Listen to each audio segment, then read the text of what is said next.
The roadmap is going to help companies lay their path forward for action on food sustainability and food waste.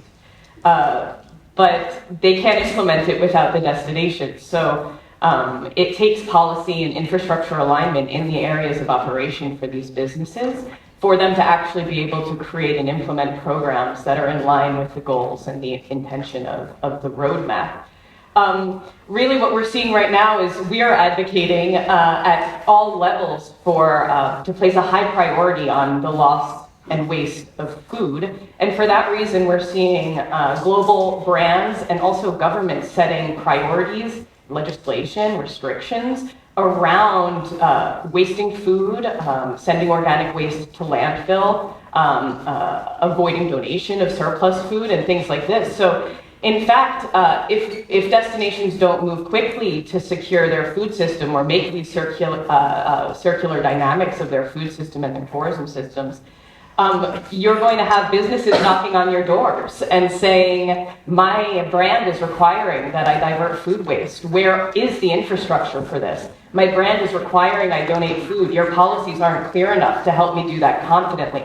So I would encourage all destinations to take a look at how their policies are aligned for things like food donation and food waste diversion. Infrastructure for food waste diversion has to be zoned and licensed, and there are experts and engineers who need to be educated and hired and compensated in these spaces for it to work. And you as a destination actually have a consistent voice for all of these tourism businesses that you work with. You can advocate for donation systems that support the most vulnerable in your communities. You can also absolutely invest in infrastructure, but you can also deliver job skills training programs to local hospitality and food service operators. So even when they leave a hotel and go down the street to another one of your hotels, they'll still carry that culture of food sustainability with them throughout your local sector.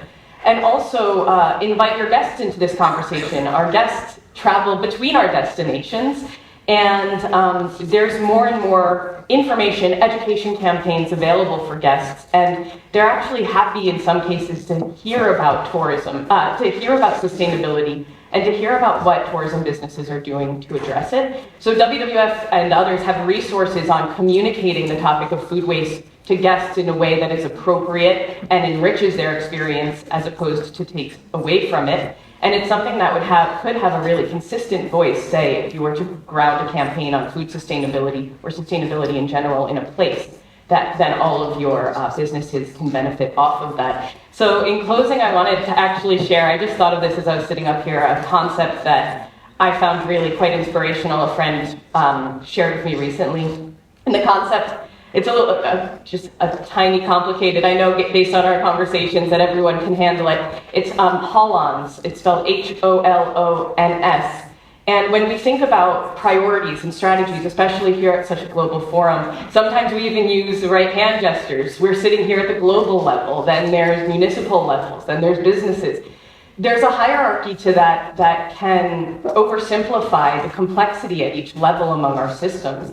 HOLONS refers to the act of organizing information in concentric circles instead of in layers, because our destinations are within our countries, they're within our communities, and they're within our worlds, and our businesses are within those. And it's really only by zooming in and zooming out can we align all of these appropriate mechanisms to transform systems in ways that can secure them for nature and also for all of our communities that we serve as living.